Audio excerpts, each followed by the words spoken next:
Hey everybody, I just want to talk to you about the spiritual laws of money.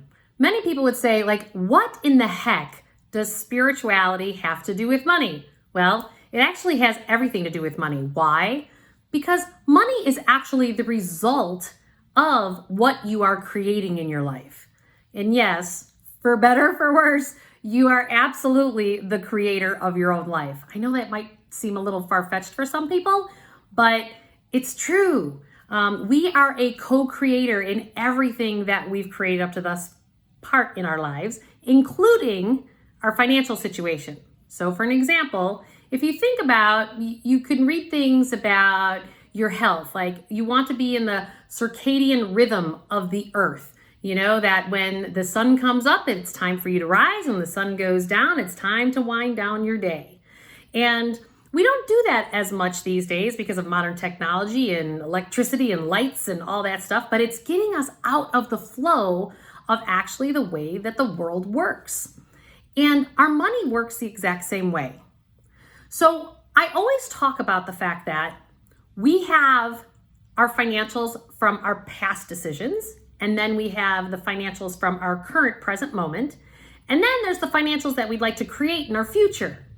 Now, if you look from a anxiety perspective, if you've got anxiety about your money, that tells you you're not in the flow. If you're way too much thinking about the past, then it shows up in forms of depression. Think about it like this. If you have a ton of debt, that is what I would call your financial past, which means your cash flow coming into your checking account today has to go pay for all of those past choices. That gives you a lack of freedom.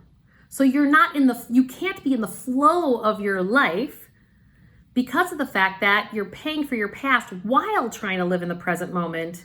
And then you've got this anxiety of the future of what it is that you want to create. And we have to realize that it all has to do with living in the present moment, living in the now. There's really great resources out there. Living in the now, one of the best books I've ever read about it is Eckhart Tolle's The Power of Now. That helps you to start to get into more present moment awareness. The other thing that you can do is start to realize there's abundance for all of us. And I know that also may seem far-fetched for some people, but there really is. There is an unlimited amount of money that can be made.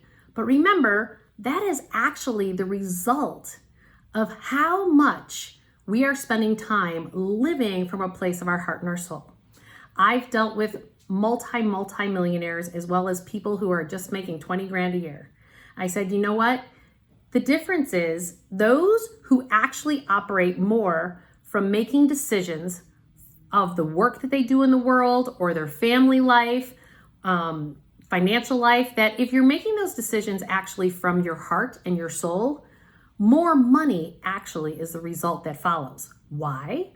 Because there are organizations like heartmath.org that are out there that actually have shown us that the magnetic force of our hearts is actually at least 8 miles long, and they don't have anything to measure it longer than that. Whereas the magnetic force of our minds, where we make most of our financial decisions, is actually only 2 feet. Think about that. So if everything is energy out in the world, and you want to get in the flow of the earth and the universe, you want to make sure that you're at the highest vibration possible. So that's making decisions that are based on your heart's desires, and then add your smarts, as one of my mentors says. Because if you start with your head, you're going to go to anxiety or depression, or uneasy about the present moment. So we really want to start to link our spirituality and our money decisions. And that's aligning with your authenticity, aligning with your heart and soul, because our hearts are way smarter than our minds. And if you can master that, guess what? Sky's the limit. Have a great day.